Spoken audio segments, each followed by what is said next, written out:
started to watch a movie or whatever it is, they tell you that before you put your oxygen mask on your children, put it on yourself first. That's not because they want your children to die. That's not because they're telling you, hey, this is you're more important than your children. That's not the message here, but they're not going to explain the maqsad, the objective of that, on a plain video. What is that for? It's because if you don't put it on yourself first, in all likelihood, you're not going to get it on your child on time. And so you won't be in a place that you're functioning enough to be able to save yourself or the child. And so you'll have a bunch of people acting frantic on the plane, as opposed to actually trying to do what they need to do. Is this Islamic? Yes. قُوا أَنفُسَكُمْ وَأَهْلِيكُمْ نَارًا. Protect yourselves and your families from Jahannam. Protect yourselves and your families. أَهْلِيكُمْ نَارًا. Why does Allah mention yourself first? Because you cannot prescribe these things on your family and take care of family if you're not taking care of yourself. There's a spiritual level of this too, by the way. You want your children to become hufad, but you're not even attempting to finish juz' amma. What's the point? What are you doing for self so that you can do for your kids too?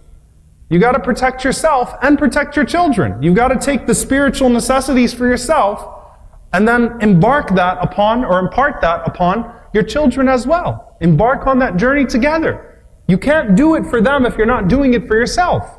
You cannot protect your spouse or involve your spouse or involve your children, involve your siblings or everyone else around you if you're not doing for yourself. So Allah subhanahu wa ta'ala mentions the conception of this as well. فَاقِدُ الشَّيْء لَا يُعْطِي. That the one who does not have, لَا يُعْطِيهِ, cannot give. If you don't have something, you can't give it. Eventually, you give, and you're so depleted that you frustrate the people who now have expectations of you, and you deplete yourself in the process to where you no longer have anything. And so you burn out, and they burn out too. And it's a bad situation for everybody. Same thing with sadaqah, right? You can't give to a point that you ruin yourself. Allah does not tell you to give charity and put yourself in debt. Allah tells you take care of your debts and give charity. Get yourself to a place of financial self-sufficiency and give charity as well. And your charity is proportional to that, because you've got to be in a place to where you can give to others. All of these things matter. They're all interconnected. The Prophet ﷺ mentions to us balance even in worship. In our deen, you don't worship until you exhaust yourself or burn yourself out. And there's something very beautiful about this, that the Prophet ﷺ taught us to see sleep as ibadah, to see sleep as part of worship, not just as an enabler of worship. To see sleep itself as a form of worship. Why? Because you're sleeping so you can do better in your wakefulness. Mu'adh radiallahu ta'ala anhu, he said, إِنِّي لَأَحْتَسِبُ نَوْمَتِي عِنْدَ اللَّهِ كَمَا أَحْتَسِبُ قَوْمَتِي.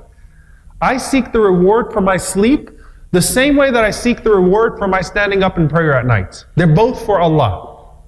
I'm sleeping to give myself the energy to do good at night, to stand up and to pray at night. I have that intention when I go into my sleep that this is to build my capacity to worship Allah subhanahu wa ta'ala. It's ibadah. It's worship. It's sunnah, self-care.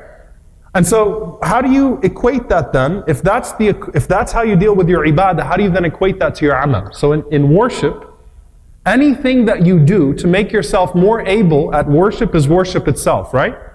So then, cast that on everything else in life.